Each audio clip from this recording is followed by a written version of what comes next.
Chapter 2. The Hunger for More. Drupnir sat alone on a crumbling ledge deep within the tunnels, his long legs stretched out before him. Above, through cracks in the concrete, the distant hum of Las Vegas pulsed like a heartbeat. Neon lights, music, and laughter from a world that had long since forgotten its kind. He stared down at his hands, massive, powerful, stained with the blood of a life he never chose. He could still hear his father's voice. "You are not like us, and that will be your undoing." Drupnir clenched his jaw. Maybe Gorm was right. A soft shuffle echoed in the distance. He stiffened. Something, or someone, was moving in the tunnels. Drupnir moved silently through the tunnels, his massive frame blending into the shadows. He followed the sound of hurried footsteps, his keen senses picking up the scent of something different, something delicious. As he rounded a bend, he spotted a man, mid-20s, skinny, wearing a red insulated bag slung over his shoulder. His uniform polo was wrinkled, and he was muttering to himself, clearly lost. "Stupid GPS," the man grumbled, tapping at his phone. "Why would anyone order delivery down here?" Drupnir stepped forward. The delivery guy froze mid-step. His eyes darted upward, upward, and upward, finally meeting Drupnir's. The bag slipped from his shoulder. "Holy—" Drupnir barely moved as the man yelped, stumbling backward into a pile of debris. His phone hit the ground, the cracked screen flickering. "Please, man, I don't want any trouble," the guy stammered, raising his hands. His voice trembled, but his eyes flicked toward the insulated bag on the floor between them. Drupnir wasn't looking at him. He was looking at the bag.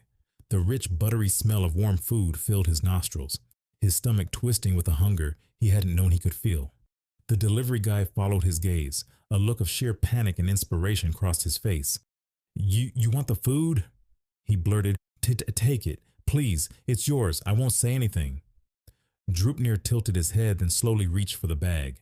The man flinched violently. Drupnir sighed. Humans were so dramatic.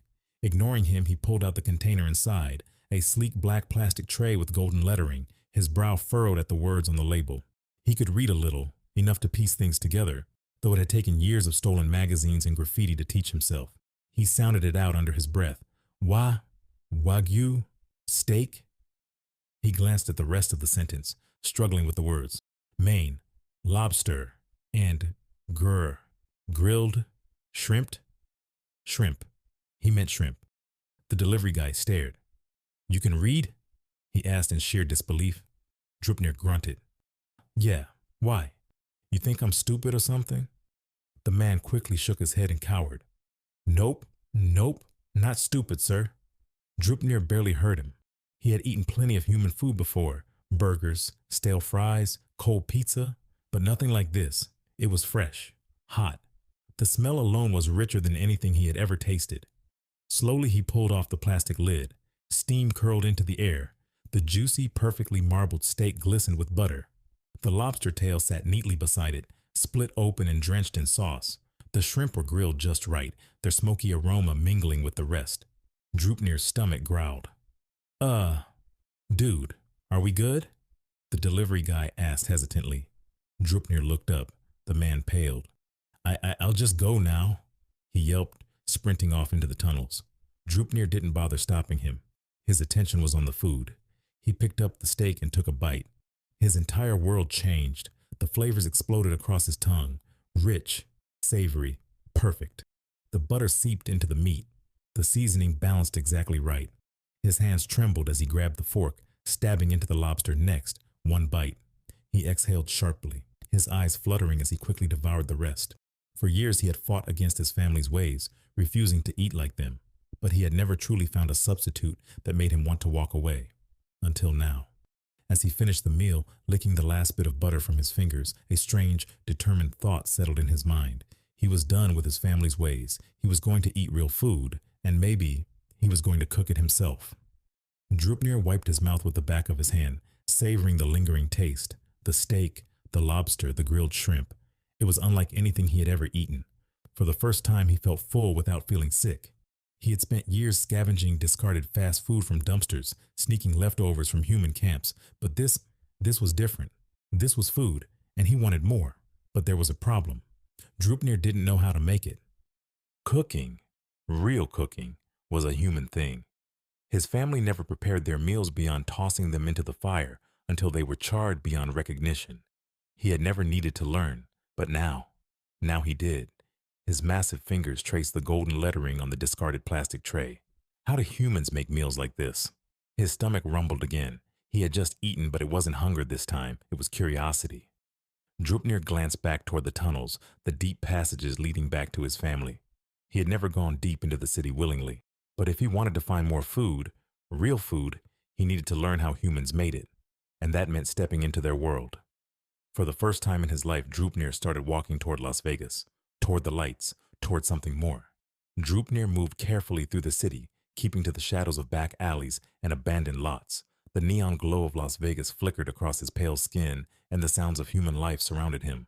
Cars honking, laughter spilling from bars, music booming from distant casinos. He had never been this close to their world before, and he didn't know what the hell he was looking for. Food? That was what he told himself. He needed to learn how humans made their meals, needed to understand. But as he crouched behind a row of overflowing dumpsters, staring at the busy street beyond, a thought slithered into his mind. Was it really just about food? Or was it something more, something different? He shook the thought away. Focus. Drupnir started moving again, sticking close to the buildings, his massive frame making stealth almost impossible. His footsteps were careful, but each step sent tremors through the cracked pavement. He kept his hood up, his head low, trying to remain unseen. Then he heard it, a woman's voice. "Get off me, hot sauce. I said I ain't working tonight." Drupnir's head snapped toward the alleyway to his left. A woman stood pinned against the wall by a man in a gaudy fur coat, his thin frame and crooked stance radiating a greasy confidence. His gold chain glinted under the flickering street lamp. "You think you got a choice?" The man sneered, tightening his grip on her arm. Drupnir froze. He should have kept moving.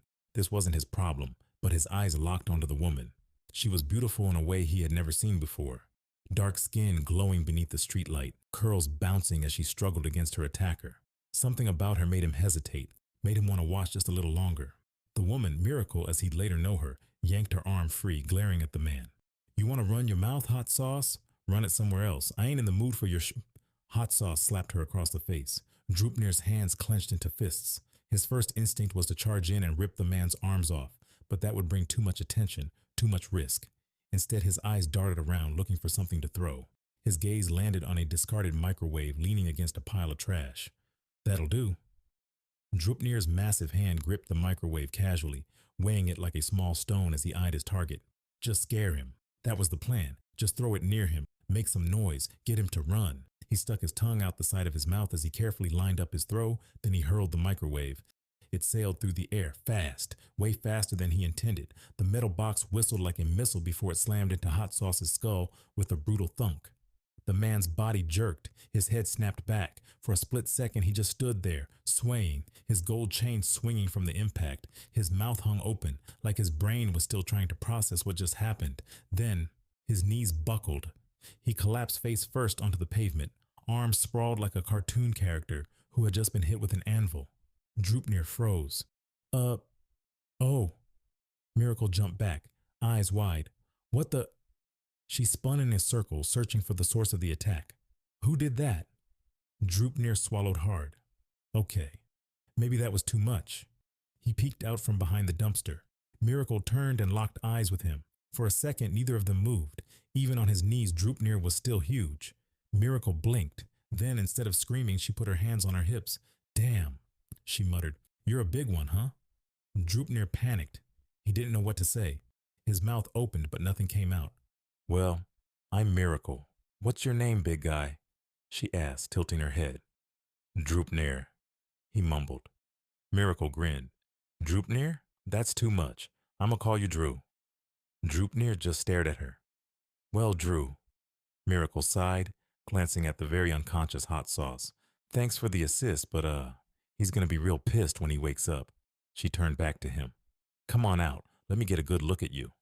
Drupnir hesitated. Then slowly he stood up. Miracle's jaw dropped. Her head tilted back as she took in his full height. Her mouth opened, and she fainted. Drupnir's eyes widened in alarm. "Ah, hell," he muttered. He looked around, panicked. What was he supposed to do? He couldn't carry her. That would look bad. He couldn't leave her on the pavement. That felt wrong.